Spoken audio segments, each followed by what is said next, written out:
Hello everybody and welcome back to more political chatter. In this video we will be talking about the 2023 Kentucky gubernatorial election and how we have new information that might indicate that Daniel Cameron, the Republican running for governor, has been the underdog this almost entire race, these recent months has definitely been considered the underdog, is now has a shot, it looks like, at winning this race. Because, I guess we won't go into it yet, but we do have information here, and the Democratic turnout so far with this early voting is abysmal compared to compared to 2019, the last election. But just a background of this race first. Andy Beshear, the Democrat, was elected in 2019 in a huge upset victory. He won by just 5,000 votes. It was a huge upset. He ousted the very unpopular incumbent governor Matt Bevin, but the Beshear name was known. His dad was a governor for a couple terms, and the Beshear name is just a very household name in Kentucky. So he was able to win in 2018, and he is now facing off again. Before the 2022 midterms, this was looking to be an extremely competitive race because we thought that Republicans would do well in the midterms, and in Kentucky, it's a very red state, and we all thought Beshear would be ousted. But then the midterms happened, and Democrats did much better than expected, and we started to reconsider this Kentucky gubernatorial election because of that. Then, when we had polls that showed Beshear up by 9, Beshear up by 16, Beshear up by 7, up by 11, up by 8, up by 4, up by 10. We started, tied in a Republican pollster. This started to feel like a race that we didn't have to look at. This was in June, May of 2023. So, Andy Beshear looked like would cruise to re-election. However, Daniel Cameron, the Attorney General, has proven to narrow this race down, apparently, because this new Emerson College poll showed the race in dead heat just after a Republican pollster, mind you, showed Beshear up by only 2, and a Democratic poll showed him up by 8, which I guess is solid. However, but as you can see, they're tied now. Well, this Emerson College poll before, and this was in early October, this is late October and November. Well, this Emerson College poll had him up by 16 percentage points. Went from 16 to Daniel Cameron actually leading in this poll. So I'm with leaning voters to Daniel Cameron leads. So this race has definitely narrowed up. There's no doubt about that. Just in the recent days, honestly, this race has narrowed up a lot for whatever reason. But looking at this new early turnout information that we're getting from the state of Kentucky, it's very bad news for Andy Beshear.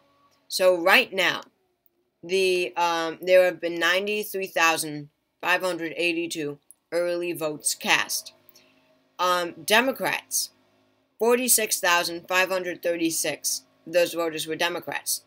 But right behind them is Republicans with 41,880 votes and independents with 5,166. And as you all know, Democrats are always the ones that vote early, or I guess in recent years, right? Republicans have definitely taken an anti-stance on early voting because whatever they say, it's not, there could be more fraud or whatever. And especially in a state like Kentucky, where you have lots of Trump support in the state. I think he won it by some like 30% in 2020. You have so much Trump support in the state. This should definitely be a state where Republicans don't turn out for early voting and Democrats do by a lot. And then you've got to look at 2019.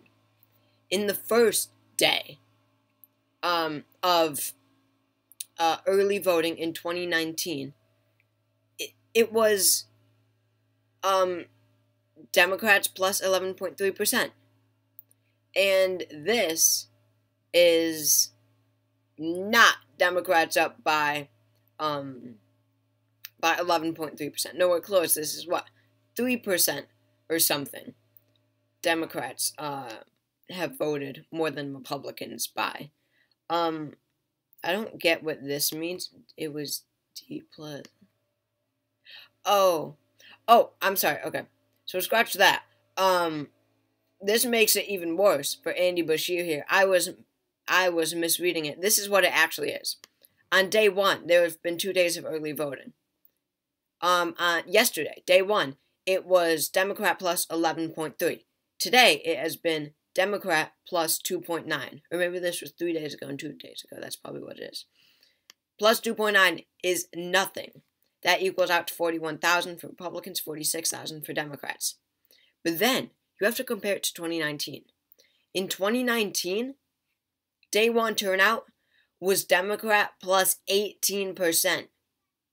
18. That's 7% less. 7%, that critical 7% less in 2023 now. For day two, it's even worse. It was plus 13 for Democrats on day two in 2019. Now it's just plus 3. These are terrible numbers for the Democrats here in Kentucky. And I don't know what they're going to do. I mean, sure, more Republicans will probably turn out for Andy Bashir, but that Democratic turnout in this early vote is just not good. And there's a lot more Republican turnout now, which means more, even though lots of Republicans will be voting for Andy Bashir, that means a lot of Republicans are going to be voting for Daniel Kramer. That's a lot more Republican votes. And it makes sense, the difference, because in 2019, with these numbers now, maybe we can credit Republicans staying home for Matt Bevin. Maybe we don't credit Andy Bashir for being so electorally strong. Maybe we talk about the fact that Matt Bevin maybe couldn't turn out Republicans. And now, with these numbers, Republicans are turning out for Daniel Cameron. This is a very interesting development in this race that, even after the Emerson poll, Emerson is not that good of a pollster. So, I figured that, this race would still be close or that this race would definitely be a Bashir race. But now that I'm looking at this,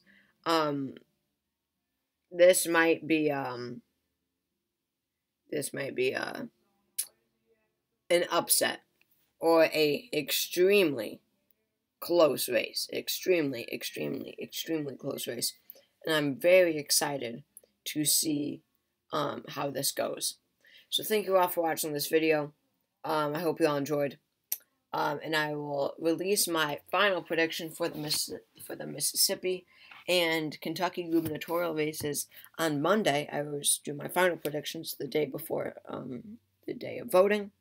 So yeah, I'll let you know in that video what my final prediction is. But I do think that Andy Bashir will still win. So thank you all for watching this video. I hope you all enjoyed. And yeah, I will see you all next time.